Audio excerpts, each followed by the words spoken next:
NASA की अंतरिक्ष यात्री सुनीता विलियम्स और बुच विल्मोर 9 महीने बाद सकुशल धरती पर लौट आए हैं।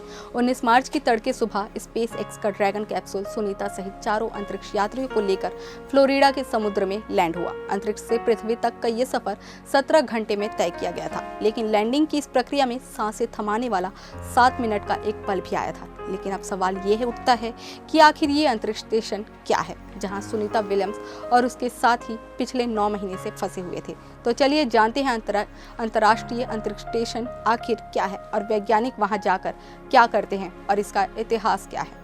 नमस्कार, आप देख रहे हैं CGNN लाइव। मैं हूं आपके साथ लेखिका सिन्हा।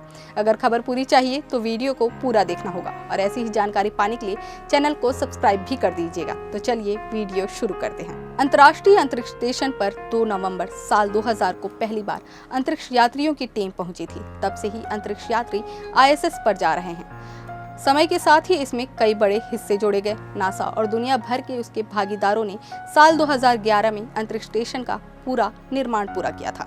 अंतरिक्ष स्टेशन का आकार 5 बेडरूम वाले घर जितना बड़ा है। इसमें 6 चालक दल और यहाँ पर आने वाले अंतरिक्ष यात्री रह सकते हैं। पृथ्वी पर अंतरिक्ष स्टेशन का वजन करीब 10 लाख पाउंड होगा। इसमें अमेरिका, रूस, जापान और यूरोप की प्रयोगशाला शामिल है। पृथ्वी की कक्षा में स्थित अंतर्राष्ट्रीय अंतरिक्ष स्टेशन पर एक बड़ा अंतरिक्ष यान है जो घर के तौर पर काम करता है। यहाँ पर अंतरिक्ष यात्रियों की टीम रहती है।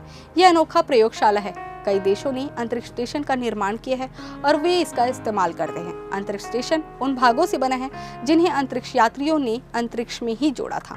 अंतर्राष्ट्रीय अंतरिक्ष स्टेशन तकरीबन 402 किलोमीटर की औसत ऊंचाई पर पृथ्वी का चक्कर लगाता है। इसमें सबसे हैरान करने वाली बात यह है कि 28,000 किलोमीटर प्रति घंटे की रफ्तार से ये अंतरिक्ष में घूमता है। साथ ही हर 90 मिनट में पृथ्वी की परिक्रमा करता है। नासा की तरफ से अंतरिक्ष स्टेशन का अंतरिक्ष में रहने और काम करने के बारे में अधिकारी जानकारी के लिए इस्तेमाल करते हैं। इस समय पूरी दुनिया में अंतरिक्ष यात्री सुनीता विलियम्स की चर्चा है। धरती पर सकुशल उनकी वापसी ने भारतीयों के चेहरे पर मुस्कान ला दी है। इसका कारण यही है कि वे भारतीय मूल की हैं। 19 मार्च की तड़के सुबह 3 बजे सुनीता विलियम्स अपने साथी बुच विल्मोर के साथ स्पेस एक्स के ड्रैगन कैप्सूल में सवार होकर फ्लोरिडा के समुद्र तट पर सुरक्षित उतरी। 9 महीने से ज्यादा समय तक अंतर्राष्ट्रीय अंतरिक्ष स्टेशन पर फंसे रहने के बाद उनकी ये वापसी किसी चमत्कार से कम नहीं है। लेकिन इस खुशी के बीच एक पुराना दर्द फिर से उभर आया। उस दर्द का नाम है कुछ और नहीं बल्कि भारतीय मूल की अंतरिक्ष यात्री कल्पना चावला के साथ घटी वो घटना है। बात 22 साल पहले 1 फरवरी साल 2003 की है, जहां एक और भारत की बेटी कल्पना चावला अंतरिक्ष लौट रही थी। उस समय कोलंबिया अंतरिक्ष यान हादसे में कल्पना चावला की मौत हो गई थी।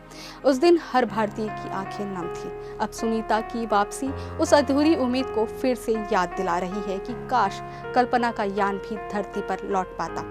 तो चलिए जानते हैं कि आखिर कल्पना चावला के साथ कैसे घटी घटना। अंतरिक्ष यात्री कल्पना चावला अपने दूसरी अंतरिक्ष मिशन STS-107 पर गई थी। 16 दिन अंतरिक्ष में बिताने के बाद कोलंबिया अंतरिक्ष यान धरती की तरफ लौट रहा था, लेकिन लैंडिंग से महज 16 मिनट पहले यान के बाएं पंख में खराबी के कारण हादसे का शिकार हो गया। टेक्सास और लुइसियाना के ऊपर आसमान में बिखरते कोलंबिया ने अपना कल्पना सहित 7 अंतरिक्ष यात्रियों को दुनिया से छीन लिया। उस दिन आसमान का मंजर देख हर भारतीय दुखी था। सुनीता और कल्पना दोनों भारतीय मूल की और दोनों ने अंतरिक्ष में लंबे मिशन पूरे किए हैं। दोनों ने ही अपने साहस से दुनिया को चौंकाया है। उस समय कोलंबिया हादसे ने नासा को सबक दिया था कि सुरक्षा में कोई चूक नहीं होनी चाहिए। शायद यही वजह है कि सुनीता की वापसी को इतना सावधानी से अंजाम दिया गया। फिलहाल सुनीता विलियम्स और उनके साथियों की वापसी पर भारत सहित दुनिया भर में जश्न का माहौल बना हुआ है। तो ये थी अंतर्राष्ट्रीय अंतरिक्ष स्टेशन के बारे में जानकारी कि किस तरह से होता है वहाँ काम और वैज्ञानिक वहाँ जाकर क्या करते हैं। साथ ही हमने भारतीय मूल की अंतरिक्ष यात्री सुनीता विलियम्स और कल्पना चावला के साहस को जाना, जिसकी केवल भारत ही नहीं बल्कि पूरी दुनिया में सराहना हो रही है। इसके साहस और वीरता पर आप क्या कहते हैं, कमेंट करके जरूर बताएं और वीडियो को लाइक शेयर करना ना भूलें ताकि ऐसी ही खबरों को हम आप तक पहुँचा सकें।